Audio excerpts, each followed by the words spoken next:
আজকে ডেইলি স্টারে খবর প্রকাশিত হয়েছে এই সংসদে উপস্থিত আমি এবং আমার আরও দুজন নারী সহকর্মীর বিরুদ্ধে এই সংসদে উপস্থিত আরেকজন সংসদ সদস্য যে কদাকার কুৎসিত ভাষায় মানে ওয়াজ মাহফিল করেছে, যে কুৎসিত ভাষায় তারা বক্তব্য দিয়েছে। আমি আপনার কাছে এই ব্যাপারে বিচার চাইছি মাননীয় স্পিকার। আপনি বিষয়টি সংসদে দৃষ্টি আকর্ষণ করছি, আপনি বিষয়টিকে দেখবেন। ধন্যবাদ মাননীয় স্পিকার। মাননীয় সদস্য, আপনি রুলস অফ প্রসিডিওর পড়লে দেখবেন যে সংবাদপত্রের রিপোর্টিং নিয়ে কোনো পয়েন্ট অফ অর্ডার হয় না। গতকাল দিছি আমির হামজারে ভালো করে, এই আমরার দেশের মেয়ে ফারহানা আপা, যত কিছু রুমিন ফারহানা আমাদের এলাকা, সে সংসদে গেছে, তারে বলতেছে সংসদের ভিতরে নাকি আমির হামজা যাইয়া দুই পাশে দুই মহিলা, একটা রুমিন ফারহানা, এদের নাকি ভুরি নাকি কত বড়, মানে নাউজুবিল্লাহ কইতেন না, একটা মা বোন সম্পর্কে কুৎসিত ব্যবহার, একটা এত বড় একটা সুমহান সংসদের মধ্যে একটা ইতিবৃত্তান্ত টাইন না সে যে ব্যবহারটা করছে, সত্যই তো আমরা এলাকার মায়া। কথা কোন ঠিক না বেটি? মুখ লাগাম দিয়ে কথা কয়, লাগাম দিয়ে কথা কয়। ফাতলামি করতে করতে করতে করতে সংসদের সার্কাস বানাইছো, সার্কাস বানাইছো, নাটক জুড়েছো, নাটক, এই নাটক বন্ধ করো।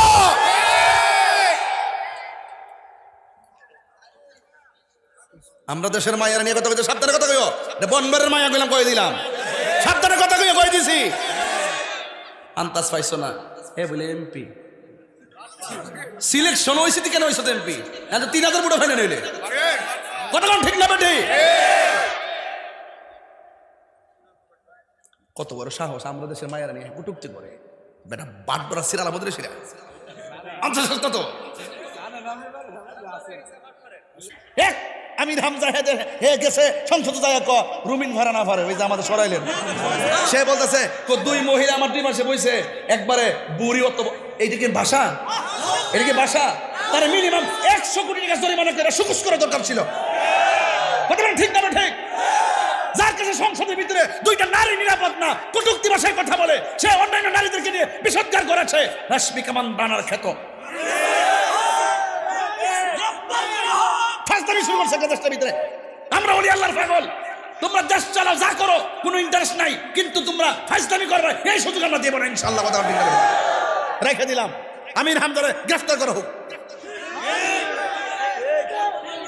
যে মা বন্ধুকে সম্মান দিয়ে কথা বলতে জানে না, সে জনপ্রতিনিধি হওয়ার যোগ্যতা তার রাখে না।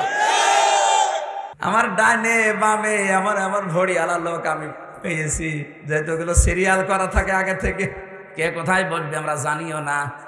আল্লাহর ইশারা ভেতরে যে দেখি আমার ডানে বামে সব ভরি আলা, এমন বড় বড় ভড়ি, আমার মনে হয় ভড়ি ছিঁড়লে ওর ভেতর থেকে হয় ব্রিজ, কালভার্ট, এগুলো বের হবে। মহিলারা ওদের দেখলে লজ্জা পাবে। রুমিন ফারহানা আপা আছে, এরপরে যে মন্ত্রী পটলের মেয়ে আছে ফারজানা শারমিন, আমার মনে হয় এই তারপরে নায়াব ইউসুফ আছে ফরিদপুরের। এই আপারা আমাদের সামনে, আমার মাঝে মাঝে চিন্তা হয় আল্লাহ আমার ডানে বামে যে অবস্থা, ও ম্যাডামগুলো যদি এদের পেটের দিকে তাকায় ভাববে আল্লাহ ছেলে মেয়ে হয় আমাদের আর পেট হয়। হুজুরের পাশে দুইজনের কি ভড়ি, ও কোন মারা যাবে ভড়ির উপর। আমার ডানে বামে আমার আমার ভড়ি আলা লোক আমি পেয়েছি, যেহেতু ওগুলো সিরিয়াল করা থাকে আগে থেকে, কে কোথায় বসবে আমরা জানিও না।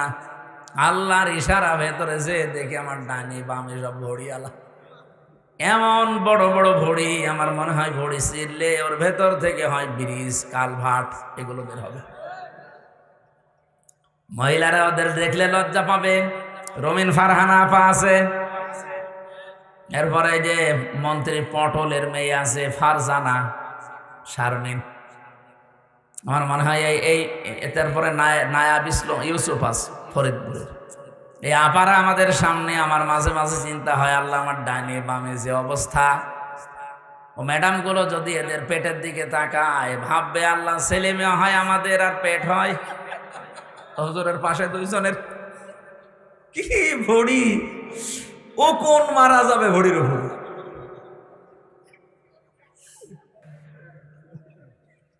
মেহেরপুরবাসী, আমি বড় আফসোস নিয়ে বলছি, এই ১৬২৮ জন মানুষ, আমি মনে মনে প্রথম দিন শপথ নেওয়ার পরে ভেবেছিলাম যে আমরা এই ৭৭ জন মিলে একেবারে তীরের মতো সোজা করে রাখতে পারবো, কিন্তু দেখছি যে না, বাস্তবতা অত সহজ না। ওনাদের ভেতরে এখন কেউ ভারত প্রেমী, কেউ আমেরিকা প্রেমী, দেশপ্রেমী মানুষ খুবই কম। যাদেরকে চেয়েছিলাম ওই মানুষগুলোকে দায়িত্বই দেয়নি। এমন এমন মানুষ দায়িত্ব পেয়েছে দেশের প্রতি, যে আয়াত পড়ি সূরা নাহালের ৯১ নাম্বার আয়াত পড়ে কসম করলো, শপথ নিল, সে আয়াতের একটা কথাও এখন তারা দুনিয়ার ফেরে বেপড়ে আর মানতে চায় না। মেহেরপুর বাসী আমি যে কথা তুলেছিলাম, রব্বুল আলামিন কোরআনে কারিমে পুরা কোরআন শরীফ পড়ে আমি এই সাবজেক্টটা বানিয়েছি। রব্বুল আলামিন ৫ প্রকার মানুষকে জান্নাত ডাকতে থাকবে, তার ভেতরে অন্যতম প্রকার যারা দিন কায়েমের জন্য সীসা গলা প্রাচীরের মতো ঐক্যবদ্ধ হয়। আপনি আজকে থেকে যদি সত্যি এই লাইনে আসতে পারেন, আপনাকে জীবনেও আমি ওয়াজ করে নিয়ে আসতে পারবো না, আপনি মন থেকে যদি ফিরে আসতে চান, আল্লাহ পাক কোটি কোটি বান্দা বান্দি থেকে আপনাকে নির্বাচিত করবেন। জোরে বলেন সুবহানাল্লাহ। আর একটা সুসংবাদ আছে আয়াতে, ওয়াজাহিদু ফিল্লাহি হাক্কা জিহাদিহি ওয়াজতাবাকুম ওয়া মা জাআলা আলাইকুম ফিদ্দীনি মিন হারাজ মিল্লাতা আবিকুম ইব্রাহিমা হুয়া সাম্মাকুমুল মুসলিমিন। বলেন আমিন। সূরা হজের ভেতরে এসেছে, তোমরা চেষ্টা চালাবা, প্রচেষ্টা করবা, জিহাদ করবা, জিহাদ করার মতো সংগ্রাম করবা, করার মতো। আজাহিদু ফিল্লাহি হাক্কা জিহাদি হুয়া জিতাবাকুম, তিনি সে আল্লাহ যিনি তোমাদেরকে নির্বাচিত করেছেন। কোটি কোটি মানুষ এই বাংলাদেশে, 18 কোটির উপরে, সবাইকে আল্লাহ এই সীসা গলা প্রাচীরের মতো দিন কায়েমের জন্য, আল্লাহর বিধান কায়েমের জন্য এই মন দেয়নি। যাদেরকে দিয়েছে এদের উপর যদি কোনো বিপদ আপদ আসে, এই বিপদ আমার আল্লাহ নিজে বলেন আমি দূর করে দেব, থাকতে দেব না। কথা বুঝেছেন আপনারা?